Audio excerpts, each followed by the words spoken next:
Bueno, molt bon dia a tots i totes i benvinguts a aquesta roda de premsa de presentació del Setembre Sefardí.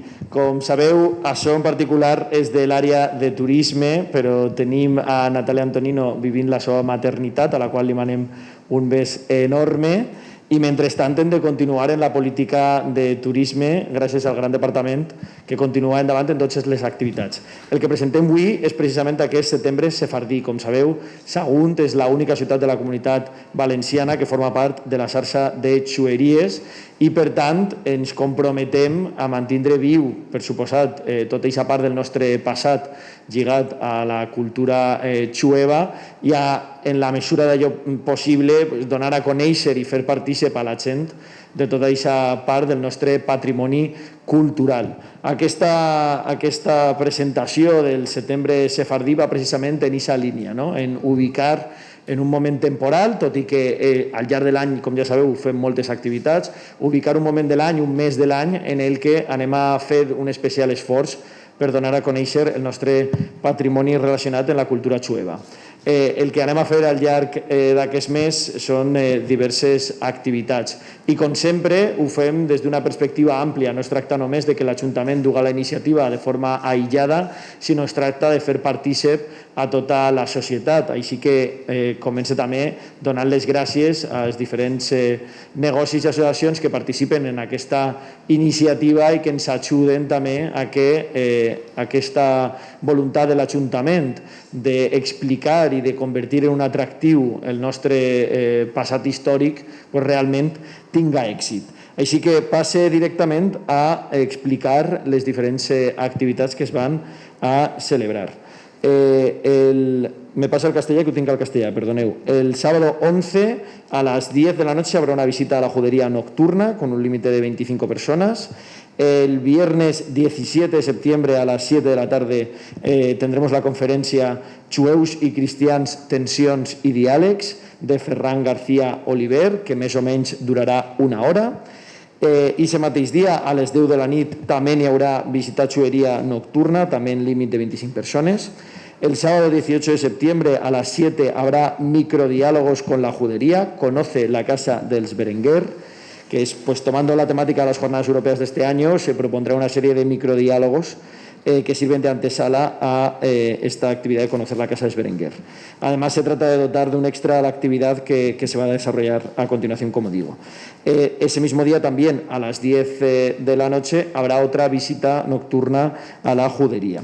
El domingo 19 de septiembre a las 12 volverá a haber microdiálogos con la judería, en este caso festividades mayores del judaísmo, con degustación de vinos kosher y parte de la explicación, ¿no?, de todo ello. En este caso, esa degustación de vinos kosher será a cargo de Moshe Arias y que, como sabéis, este tipo de vino es un elemento central en las festividades. Este evento tendrá una duración de 1 hora y media y está limitado a 20 personas. El viernes 24 de septiembre a las 8 tendremos el concierto Luces de Sefarad, que es un dúo musical formado por Vicky y Jaime, ambos con una larga trayectoria musical, y que, bueno, pues este es uno de los proyectos que pusieron en marcha hace unos años y que pretende poner en valor las canciones tradicionales del repertorio sefardí, dotándolas un poco de ese sentido contemporáneo. Será también en la casa de Berenguer y durará unos 40 minutos. También a las 10 de la noche habrá visita nocturna a la judería. El sábado 25 de septiembre a las 7 será el concierto de Mara Aranda con el repertorio de Ibn Gabirol. En este caso, pues Mara Aranda posiblemente sea la referencia más conocida en el campo de la música sefardí contemporánea en nuestro país. Tiene varios discos publicados y ha hecho giras por varios países. Para esta edición, la artista va a interpretar un repertorio que es nuevo y que está centrado en la vida y obra del poeta Ibn Gabirol, nacido en Málaga y fallecido en Valencia en el siglo XI. Y que, por tanto, pues bueno, es todo un ejemplo de diálogo al tratarse de un hombre vinculado a las 3 religiones, que además era un filósofo, etc.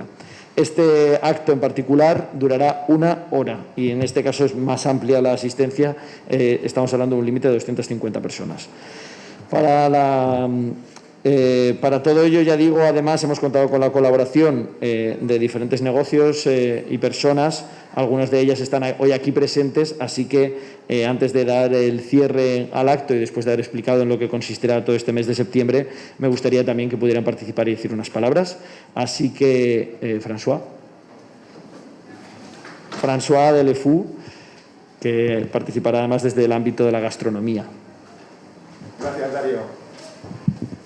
Pues la cultura judía sefarad la venimos incorporando en nuestro restaurante, primero en l'Armeler y luego en Lefou, desde hace muchísimos años, porque lógicamente... al micro. Entendemos que es parte de nuestro patrimonio gastronómico, ¿no? Y cuando profundizas un poquito, ves que gran parte de lo que es la gastronomía mediterránea que comemos aquí y que comemos alrededor del Mediterráneo tiene sus orígenes en la cocina sefardí, y no es tan raro probar cocinar esos platos y degustarlos. Para esta edición hemos hecho un menú diferente cada vez. Cada edición hacemos un menú distinto, y empezaremos con un falafel con una salsa de yogur, lo clásico, pero está siempre muy rico.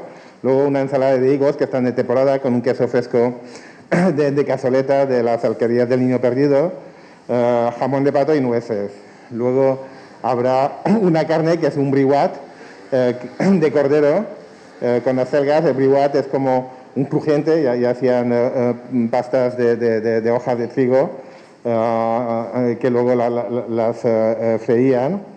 Y terminaremos el menú con unas hijuelas con miel, y le añadiremos un helado que no era muy de temporada, pero le irá muy bien, no era muy de la época, ¿no?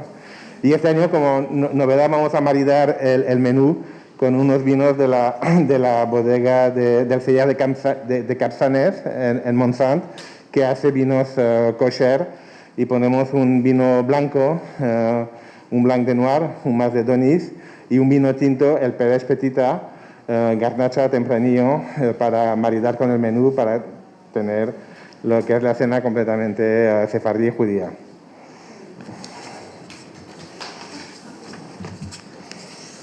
Muy bien, muchas gracias, François. También tenemos a Jesús de la SERP, también en el ámbito de la gastronomía. Buenas, bon dia. Nosaltres el que en nostra filosofia més de taverna, no de restauració com Lefou, anem a fer un plat únic, però un plat únic que vol un poc simbolitzar el que és el menjar sefardí, que són moltes poques platets en un conví quan fa les seues celebracions.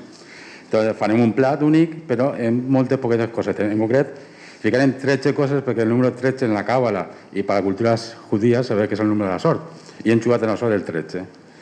Entonces farem unes verdures encurtides, olives alinyades, paté d'olives negres, humus de remolatxa, un falafel, una borequita, una salata dolça de safanòria, carxofa, pa, una beguda que es diu pepitada, com a postre un arnardí, que és un postre molt típic també valencià i que és d'origen sefardí.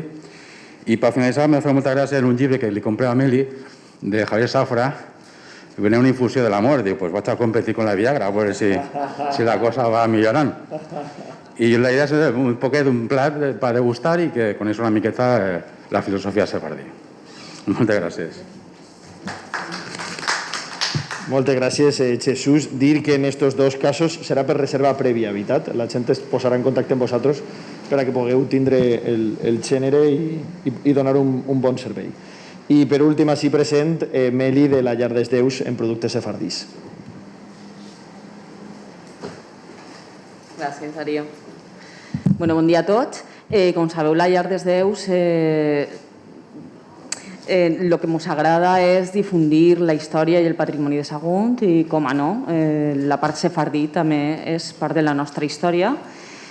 Som un comerç rasgo, estem incluïts en el comerç rasgo de la red de xuderies, i des d'allí venem el llibre, com Jesús diu, de Sabores de Sefarad, en el que hi ha un tot de receptes de tot tipus sefardíes.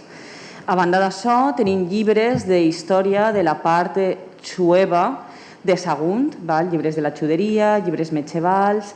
També tenim didàctica per a xiquets, retallables de sefarat, xapes. Hem també fet una reproducció d'unes xolles que es trobaren ací a Sagunt, en els soterraments, la xuderia. I, a banda d'això, també ceràmica i merchandising dels monuments d'ací de Sagunt que formen part de la història de la xuderia de Sagunt. Molt bé, gràcies. Moltes gràcies, Meli. A banda, no han pogut estar així, però també col·laboren Desamparados de la Melica en dolços sefardís i de l'ICA, que també oferirà un menú sefardí per a poder dur a casa. Així que se completa així aquesta oferta. Esta presentació del setembre sefardí va en la línia, va en una doble línia, jo crec, des de l'àmbit turístic, que és un dels principals punts en els que treballa el departament. Tot això té, per suposat, la vessant econòmica.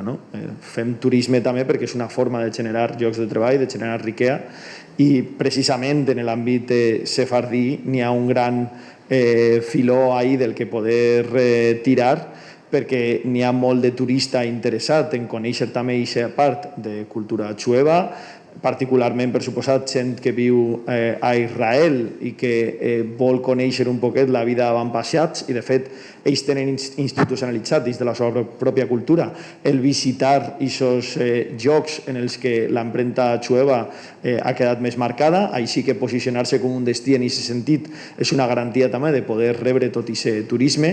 I després té una segona part en la que, per suposat, el Departament de Turisme també posa especial èmfasi, que és el de posar en valor tot el que és el nostre patrimoni en el sentit ampli. Per suposat, el patrimoni més monumental, d'aquelles restes que encara es poden veure, però també tot allò que és patrimoni cultural i que va molt més enllà. Aspectes com ara, com avui hem parlat, el gastronòmic, formen part, sens dubte, d'aquest patrimoni cultural, i per tant ens ajuda també a generar aquest sentiment d'estar orgullosos i orgulloses de la nostra concepció de ciutat, de tot el nostre passat i del que som, del que som i serem. Eixa és un poquet la nota en la que es planteja aquest setembre sefardí, animar, per suposat, a tot el món a participar, i tant de bo quede ja institucionalitzat com un referent a partir de futur. Nosaltres treballarem per a que així siga i que cada volta més gent també vulgui participar, tant a títol individual en les activitats com a títol empresarial, d'associacions, etc. I ara, si teniu qualsevol dubte.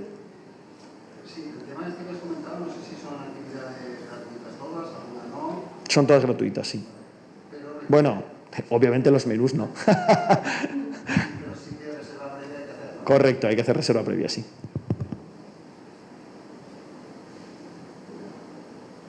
¿Alguna otra pregunta? ¿No? ¿Online tampoco? Bueno, pues agrair a tots i totes l'assistència i passem a una foto de família.